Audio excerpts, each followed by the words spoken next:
Over the last 5 decades, we have witnessed a wave of U.S. military interventions, a series of bombings, invasions, and long-term occupations. Undertaken, we have been told by one president after another, with the most noble of intentions, and paid for with the lives of young Americans and countless others around the world. What has occurred with one war after another is still with us. These dynamics are in play in terms of the U.S. occupation of Iraq, looking at other countries such as Iran, and the future will be replicated to the extent that we fail to understand what has been done with these wars in the past. The news media have generally bought into and promoted the notion that it's up to the president to make foreign policy decisions. This smart guy in the Oval Office has access to all the information. He knows more than we do. He's the commander-in-chief. The American people have no major role to play, and nor should they, because after all, they don't have the knowledge or capability to be responsive to the real situation. That was certainly true during the Vietnam War, as it was to be later, time after time. There were people in Congress who raised these issues, and they simply were marginalized by the news media, even though in retrospect, maybe especially because in retrospect, they had it right, and the conventional wisdom and the president were wrong. However difficult this vote may be, some of us must urge the use of restraint.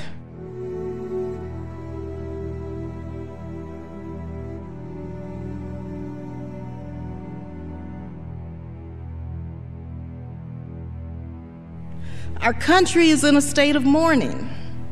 Some of us must say, let's step back for a moment. Let's just pause just for a minute.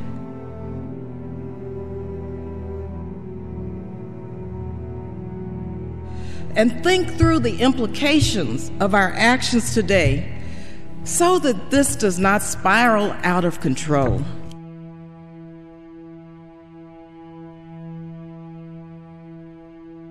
As we act, let us not become the evil that we deplore. Thank you, and I yield the balance of my time. Gentlewoman's time has expired. And this is a very common motif of history in the last several decades, where people who at the time were portrayed as loners, as mavericks, as outside of the mainstream of wisdom, turned out to understand the historical moment. We got to back our president. Since when? Do we have to back our president, or should we, when the president is proposing an unconstitutional act?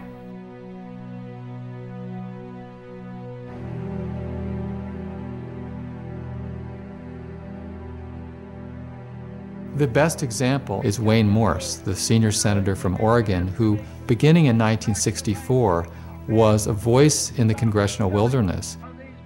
Senator Morse was unusual in that he challenged the very prerogative of the U.S. government to go to war against Vietnam. He said, it's up to the American people to formulate foreign policy. Senator, the Constitution gives to the President of the United States the sole responsibility for the conduct of foreign policy. Couldn't be more wrong. You couldn't make a more unsound legal statement than the one you have just made. This is the promulgation of an old fallacy that foreign policy belongs to the President of the United States. To whom does it belong then, Senator? Belongs to the American people. All right, and our then constitutional fathers made it very clear. Where does the President fit into this in the responsibility scale? What I'm saying is, under our Constitution, all the President is the administrator of the people's foreign policy. Those are his prerogatives. And I'm pleading that the American people be given the facts about foreign Senator, policy. That the American people cannot formulate and execute foreign policy? Why, you're a man of little faith in democracy if you make that kind of announcement. I have complete faith in the ability of the American people to follow the facts if you'll give them. It isn't and my charge against faith, my Senator. Government is we're not giving the American people the facts. And that's the kind of faith in democracy that's not in fashion among the Washington press corps or the power elite in the nation's capital. But it's a good reading of the Constitution, and it's a good definition of democracy. Independent journalist I.F. Stone said that all governments lie, and nothing they say should be believed. Now, Stone wasn't conflating all governments, and he wasn't saying that governments lie all the time, but he was saying that we should never trust that something said by a government is automatically true. Especially our own, because we have a responsibility to go beneath the surface, because the human costs of war, the consequences of militaristic policies, what Dr. King called the madness of militarism, they can't stand the light of day if most people understand the deceptions that lead to the slaughter and the human consequences of the carnage. If we get that into clear focus, we can change the course of events of this country, but it's not going to be easy, and it will require dedication to searching for truth.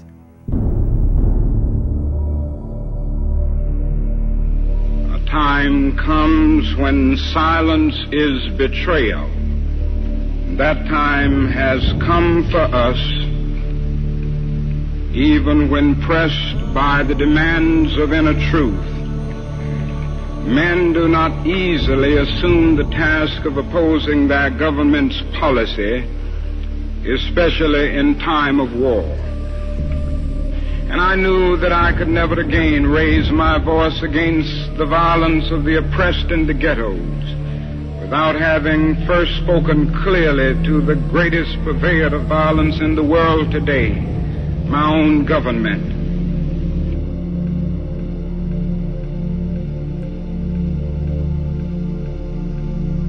What do they think as we test out our latest weapons on them, just as the Germans tested out new medicine and new tortures in the concentration camps of Europe? Now that is little left to build on save bitterness. We are met by deep but understandable mistrust. To speak for them is to explain this lack of confidence in Western words, and especially their distrust of American intentions now. The world now demands a maturity of America that we may not be able to achieve. This way of settling differences is not just. A nation that continues year after year to spend more money on military defense than on programs of social uplift is approaching spiritual death. Somehow this madness must cease. We must stop now. I speak as one who loves America. To the leaders of our own nation, the great initiative in this war is ours. The initiative to stop it must be ours.